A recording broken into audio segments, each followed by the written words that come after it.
হ্যাঁ বন্ধুরা, মাথা ব্যথা বর্তমান একটা কমন রোগ হচ্ছে মাথা ব্যথা। মাথা ব্যথার জন্য অনেকেই আত্মহত্যা করতেছে, আত্মহত্যার ইচ্ছা হচ্ছে। এখন এই রোগী 54 বছর বয়স, ওনার ভীষণ মাথায় যন্ত্রণা। উনি আমার কাছে যে রোগ নিয়ে আসছে, মাথায় যন্ত্রণা হলে চোখ দিয়ে জল পড়ে, হাত পা চাবানো কামড়ানো, বাম হাঁটু ব্যথা, কোমরে ব্যথা এবং প্রচুর অ্যালার্জি। মাথা ব্যথাটা বিগত 30 বছর যাবৎ। মাথা ব্যথা হলে আপনার কেমন লাগে? মানে আপনার শরীরে কি কি উপসর্গ দেখা দেয়? উপসর্গ বললাম না, জল পরে, মাথা যন্ত্রণা, উঠে সব বুঝে থাকবো, না চাইয়ে থাকবো,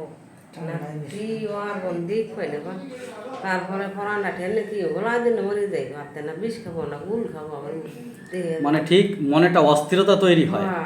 আর মাথা ব্যথা যে এত বেশি চোখ দিয়ে জল পড়ে, কোনো সময় বাঁচতে ইচ্ছে না এই মনে। মানে মাথার ব্যথাটা কত বছর এই যে আপনার চলতেছে? না দিনই হয়েছে। যা হোক, রোগীর মুখ থেকেই শুনলাম যে মাথা ব্যথা কতটা কষ্টের, যে এই সুন্দর জীবন অনায়াসেই নষ্ট করে দিতে চায় আত্মহত্যার মাধ্যমে। রোগীর পূর্বের যে ইতিহাস, মাথা ভার হয়ে রয়েছে, রোগীর জোরে হাঁটতে পারেন না, ঝাঁকি লাগে, তখন ব্যথা হয়।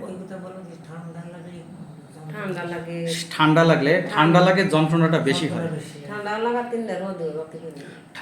অতিরিক্ত ঠান্ডাতেও সমস্যা, আবার রোদ্র উঠলেও সমস্যা, মানে ব্যথা বেড়ে যাচ্ছে, এরকমটা হচ্ছে। আচ্ছা, ওনার অ্যালার্জি আছে। যে অবস্থায় উনি আইছে, যে ওনার বাবার কোনো ইতিহাস পাওয়া যায়নি, ওনার মায়ের মাথা ব্যথা ছিল, তিল ছিল, এবং উনি বিষ-পানে মৃত্যু। ওনার বোনের মাথা ব্যথা, pressure high, Baat, grand father mother তেমন কোনো কিছুই পাওয়া যায়নি। ওনার তিল আছে, ডান দিকে উঁচু তিল আছে, এবং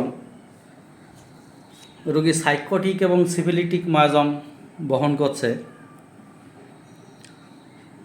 রোগী উভয় কাতর, জল পিপাসা কম, ঘাম খুব বেশি, ঘুম নেই। উনি স্বপ্নে হ্যাঁ বলুন। ঘুম আসে না, ঘুম এতই কম। রোগী তার স্বপ্নে দেখে, তেমন কিছু মনে থাকে না, তার মধ্যে যতটুকু মনে থাকে সেটা আসলে মৃত মানুষ দেখে এবং উঁচু জায়গা থেকে পড়ে যায়। ওনার ভয় হচ্ছে মৃত মানুষের, অন্ধকারের এবং সাপের। ক্ষুধা কম, পায়খানা স্বাভাবিক। ওনার প্রস্রাবে আগে জ্বালাপোড়া ছিল, বর্তমানে জ্বালাপোড়া হয়েছিল। ওনার দাউদ ছিল, ট্যাবলেট মলম লাগাইছে। উনি ঘন ঘন ঠান্ডা লাগে, উনি দাউদের জন্য ট্যাবলেট খেয়েছে, মলম লাগাইছে। রাগ আছে এবং সান্ত্বনায় রাগ অনেক বেড়ে যায়, মনে থাকে স্বাভাবিক, আর বাকিটা সব ঠিকঠাক আছে। ওনার টক খাওয়ার ইচ্ছাটা খুব বেশি, তারপরে লবণ এবং তারপরে মাংস। ওনার মাথায় যন্ত্রণাটা বাড়াচ্ছে অতিরিক্ত ঠান্ডায় এবং অতিরিক্ত রৌদ্রে।